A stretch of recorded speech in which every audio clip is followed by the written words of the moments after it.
ராதே கிருஷ்ணா. வணக்கம். நான் உங்கள் சிகி அம்மா பேசுகிறேன்.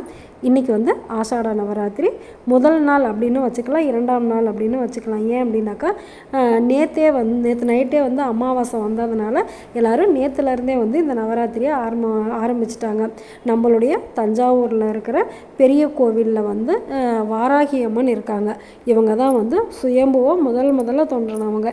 இவங்க எப்படி தோன்றினாங்க அப்படின்னாக்கா, நம்ம நல்ல நினைப்புகளோடு எப்போவுமே கடவுள் நம்பிக்கையோடு இருந்தோம் அப்படின்னாக்கா கடவுள் என்ன பண்ணுவாங்க, நம்மளை காப்பாற்றுறதுக்காக ஓடோடி வந்துடுவாங்க. அப்படி தான் ராஜராஜ சோழனை காப்பாற்றுறதுக்காக வாராகி எதிரிகளோடு போரிட்டு ராஜராஜனுக்கு வெற்றி வாகையை சூடி கொடுத்தாங்க. அதனாலேயே ராஜராஜன் என்ன பண்ணிட்டாரு, அந்த தஞ்சை பெரிய கோவிலில் வாராகி அம்மனுக்கு அப்படின்னு தனியாக ஒரு கோவில் கட்டிட்டாரு. அங்கே இருக்கிற வாராகி அம்மன் ரொம்ப சிறப்பு வாய்ந்தவங்க, சுயம்புவாக உருவானவங்க. இப்போ நீங்கள் பார்த்துட்ருக்கிற புகைப்படம் கூட இந்த வருடம் நேற்று எடுத்த புகைப்படம் தான். இனிப்பு அலங்காரத்தில் அம்மா அப்படியே ஜெகஜோதியாக இருக்காங்க. சரி, இந்த பன்றி முகமும் மனித உடலும் கொண்ட இந்த அம்மா யார், இவங்களுக்கு ஏன் வாராகி அப்படிங்கிற பேர் வந்துச்சு அப்படிங்கிறத இப்போ நம்ம தெரிஞ்சுக்க போகிறோம். அதாவது மகிஷாசுரனை வதம் பண்ணுறதுக்காக நம்மளுடைய தேவி அவதாரம் எடுக்கிறாங்க.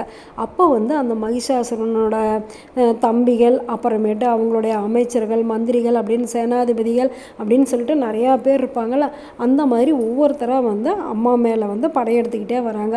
அப்படி வரும்போது ரத்த பீஜன் அப்படிங்கிற ஒரு அமைச்சர் வரான்.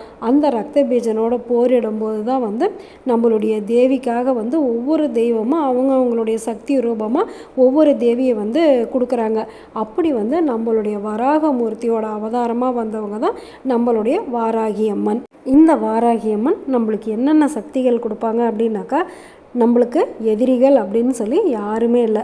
அப்படி நம்ம மேலே யாராவது எதிர்ப்பாக இருந்தாங்க அப்படின்னாக்கா அவங்களே நம்ம மேலே பாசமாக மாற்றிடுவாங்க. அந்த அளவுக்கு இந்த அம்மா என்ன பண்ணுவாங்க, எதிரிகள் அப்படியே கட்டி போட்டு வச்சுருவாங்க. அதே மாதிரி விவசாயம் ரொம்ப செழித்து ஓங்கணும் அப்படின்னாக்கா நம்ம வாராகி அம்மனை வழிபட்டோம் அப்படின்னாக்கா நம்மளுடைய விவசாயம் ரொம்ப ரொம்ப செழிப்பாக இருக்கும்.